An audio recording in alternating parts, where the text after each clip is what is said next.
Hey, what is up guys? Welcome back to the channel and welcome back to Gran Turismo 7. Now today's video I thought I'd do something a little bit more light-hearted and a little bit more, I guess, on the silly side of things. So for the longest time, if you've been around this channel, you'll know I absolutely detest EV cars within Gran Turismo 7. For the longest time I've found them to be the most useless things in the game. The fact that you can only really drive them for a few laps before they run out of charge and they essentially just crawl around the racetrack. However, I've found one that actually works. So this is the Audi E-Tron VGT. This is obviously Audi's electric VGT project. It's been in the game for, since the beginning. I believe it was also in GT Sport as well. And in all honesty, it's probably been one of my favourite EV cars for quite a while. But it's kind of just been sat there gathering dust. Now recently this featured in my kind of, Chem Block tribute video, and it was kind of sat at the top of my list, and I thought, do you know what? Let's try and build this car. So these are the settings I came out with. You basically have to run racing hard. This thing chews through tyres. One thing to note, you can't adjust the body height at all. So I went for the anti-roll bar at 4 and 8 with the compression at 32 and 36. Expansion is 40 and 45 with a natural frequency of 4.25 and 4.40. Toe angle is 0 and 0.10 inwards. And then on the differential, well, you can't touch it. We have restricted power to 76 on the power restrictor. On the ECU and such, I've just left it as it is. Downforce is minimum at the front and maximum at the rear. Nothing else, well, needs changing at all, so a very simple build. So I finally got the car to under 800 pp and I thought, you know what, I'm going to try and give it a go at grinding. So for the longest time I've been trying to get the Volkswagen IDR to grind here, and it's just absolutely terrible. I think you get around about 2 laps and it just, well, stops. Now with this car though, it does recharge itself at a really quite quick rate, to be honest, meaning that you can actually stretch your laps out. This is the first time I've ever used this car around here. I never even had the thought of using it until around at 11 PM at night. I was kind of just messing around in Gran Turismo, saw the thing and thought, you know what, I'm going to give it a go. So we also do have the electric corner livery on in kind of memory of Chem Block. And you know what, I'm kind of glad it worked. I actually found myself having a whole heap of fun. It's really kind of weird to get used to, the fact that it has no gears. Obviously it doesn't take fuel, it runs on charge, so you can't, adjust your output and stuff. There's no, kind of, I guess, control the player has over that. It's all about kind of just, trying to figure out how to run the car to keep the charge in the car as much as possible. Now I find that the best way to actually do this was to kind of lift, then brake, so you're just kind of not using charge, and then you recharge before getting going again. You can average around about 5 laps. Now I did make a mistake on my first run and ended up coming to a little bit of a halt. We did manage to crawl it back to the pits, but it was just absolutely hilarious. It was kind of like a turtle on its back. At that point I was just honestly ready to give up on the car and EVs in general, but I did manage to essentially crawl it back to the pits. Because of just how much kind of, working around you have to do with the charge and stuff, that's why I'm not classing it as a proper money guide build. For me, it's just more of a fun, silly build. That's why it'll be going in that playlist. So here's the point where the charge ran out, and as you can see, I'm trying to absolutely slam the brakes on to just get a bit of extra charge and hope that I can just sort of propel myself to the pit lane. But no, it's completely gone at this point. I'm kind of just cruising around at 50 miles an hour with the AI, slowly catching me up. I mean, I had a big enough gap, but yeah, it just looked absolutely ridiculous. As you can see, this is where I'm trying to get the charge into it just to propel myself going forward, but I just couldn't get enough kind of brake force on it. It was just, I guess, pottering along.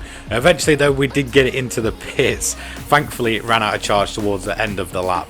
But yeah, we managed to put some new tyres on it. Like I said, you have to run it on hards, but as you can see from the little sort of tyre indicator, it absolutely chews through its tyres. It's quite a heavy build as well. It's definitely not the most lightweight maneuverable build, but it is really funny just to kind of get some use out of EV cars finally. Now this bit's probably in my head, but I felt like whilst the charge was going into the car, it just took a lot longer. As you can see, the pit crews just stood there staring at me, almost deadpan, thinking, mate, what are you doing? Seriously, you've decided to bring this to Sardinia? And then they just let me go. All of a sudden, I'm back at full charge, and now I've kind of learnt a few lessons after my first run, obviously this being my initial run. that essentially I need to lift, coast, brake, and then get going again. So as you can see, this is more or less likely, more or less like what we actually do. So you'll see me kind of lifting, then braking at my normal braking point, and then get myself going again. So I just really enjoyed it, to be honest. It was so different and so weird and strange, and I was kind of finally happy to be able to run an EV car. Like, I get it, they're not really, they don't have the soul of proper race cars and such, but sometimes it's just funny to take a step back and do something absolutely ridiculous in this game. I've always stood by that, thinking that Gran Turismo has always had the silly side, and this definitely kind of highlights that. I mean, who thought that we'd be kind of grinding around in an Audi EV car, especially really any EV in this game? They're all pretty much terrible. So this kind of does make this my favorite EV still.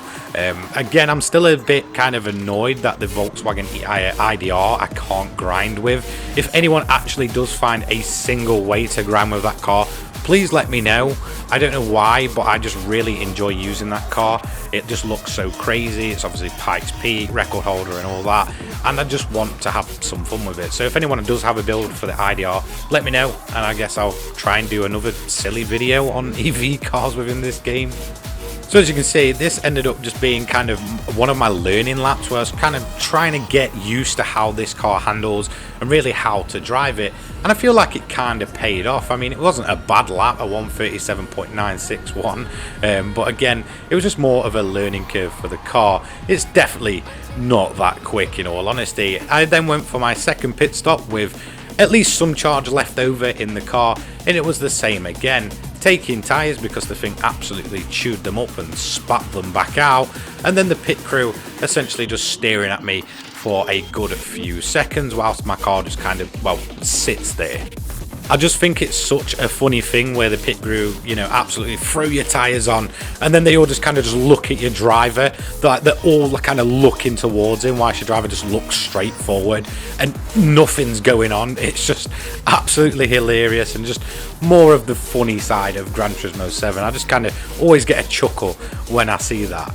So we eventually got back underway for our last stint, but I noticed myself getting a little bit kind of tired and a bit bored at this point. There's nothing really going on. It's just the whistling sound of an EV. So mistakes did start to creep in. As you can see, we're going to go up to turn 1 here on lap 13, touch the gravel and end up going wide and binning it. At this point, we've got the engineers and everyone basically on my back telling me if I don't pack that in, I'm going to get the sack and it'll be game over for me, sunshine.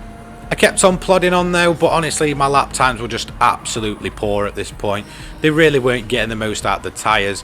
Realistically, I should be in the at least 137s to 138s, and I just felt my lap times were just kind of all over the place. I think it was just, like I said, tiredness, and just it does get a little bit tiresome when you've got really no sound or the AI around you. All you're hearing is just kind of wind and tyre noise. But yeah, I think tiredness just crept in. So as you can see, my lap times were just absolutely plummeting, and again the team was on the radio basically telling me, yeah, I better go and pick up my P45 at the end of the shift. But eventually we did manage to take the win, so we round the final corner in this EV weird thing. I don't even know what to think of it. At this point I'm just, flabbergasted. I don't really understand what I've just done. I'm sat there thinking, okay, I've just ended up proving myself wrong. EVs kind of do have a use. So overall we did end up doing it in a 26:16.648. obviously we ended up pottering around at 50 miles an hour for what felt like forever. We did a fastest lap of a 1:37, which, well, not too bad to be honest. So there we have it. We did end up with a payout, obviously clean race bonus every time and all that stuff. It's not really a money guide, but I thought I'd include it anyways, I guess proof. So there we have it. EVs finally have a use within Gran Turismo 7. In all honesty, it's just kind of cars like this that come along that are just so, I guess, unexpected, and kind of finding them out the blue and then finding that they do kind of have a use within the game that really does kind of surprise me and just makes the grind just that much better, to be honest. Yes, it's not the most entertaining car to use, it's not the fastest either, but finally you can get use out of an EV vehicle in Gran Turismo 7. So all this time I've been wrong. Don't forget to let me know if you can find a VW IDR build. I'd really appreciate that. And I will give it a go for the channel. Don't forget to like, comment, subscribe, turn those notifications on so you don't miss an upload from me. I upload daily. Links are in the description. Thank you to the controller people, and I'll see you all later. Take care, guys. Peace.